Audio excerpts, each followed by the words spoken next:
sanctuary, or shield. How loopholes in Israeli law have allowed accused pedophiles to escape justice. In the shadows of international law and faith, a disturbing phenomenon has quietly persisted. A number of Jewish American men and women accused or convicted of sexually abusing minors in the United States have fled to Israel, using its law of return as a loophole to evade justice. This isn't fiction. It is real. It is painful. And it has left countless survivors of abuse without closure. The law of return, a legal gateway. Israel's law of return, enacted in 1950, allows any Jew, regardless of their criminal history, to immigrate to Israel and gain citizenship. It was designed as a safeguard, ensuring that Jews around the world would always have a homeland.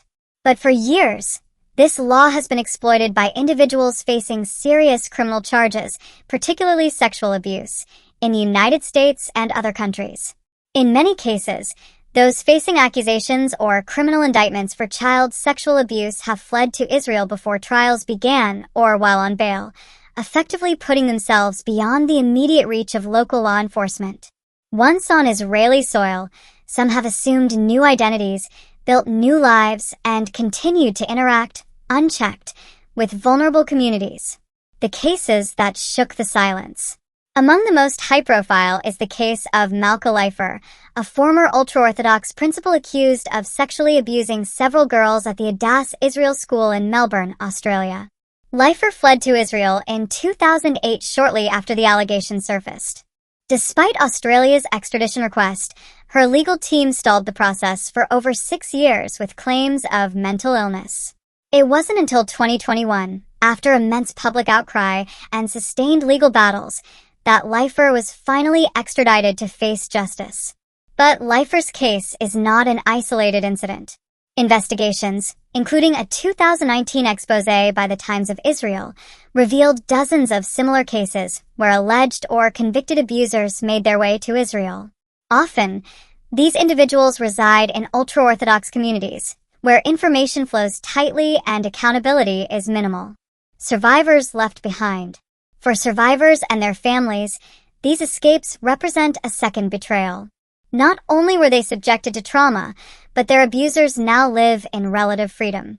In some cases, victims have watched in horror as their abusers reinvent themselves as respected community members abroad. Every time I speak out, people ask why I can't move on, says a survivor of one such case. But how can I move on when he's starting over somewhere else, unpunished? A system under pressure. Israeli legal authorities have been increasingly scrutinized for their handling of such cases. While Israel has extradition treaties with countries like the U.S., the process is often slow and legally complex. Defense attorneys routinely exploit medical evaluations and procedural delays to prevent extradition. Compounding the issue is the lack of public registry access for sex offenders in many religious communities. Organizations like Jewish Community Watch, JCW, and Amidim have worked tirelessly to expose these abusers and advocate for victims. JCW's Wall of Shame publicly lists suspected and convicted abusers, many of whom have relocated to Israel. Their work has sparked both praise and controversy. The need for reform. There is a growing call from both inside and outside Israel for the reform of the law of return and faster extradition procedures for individuals facing serious crimes. Lawmakers and civil rights activists argue that while Israel must remain a refuge for Jews fleeing persecution, it cannot serve as a haven for predators escaping justice. In 2020, Israel's Knesset passed a preliminary bill that would allow the state to deny citizenship under the law of return to individuals with serious criminal records. But as of 2025, substantial legislative changes have yet to be implemented. Justice cannot have borders. This issue is not about demonizing a country, a religion, or a community. It is about justice, pure and simple. When predators exploit sacred laws and institutions meant to protect, they desecrate them. And when governments enable that escape, even passively, they become complicit in denying justice to survivors.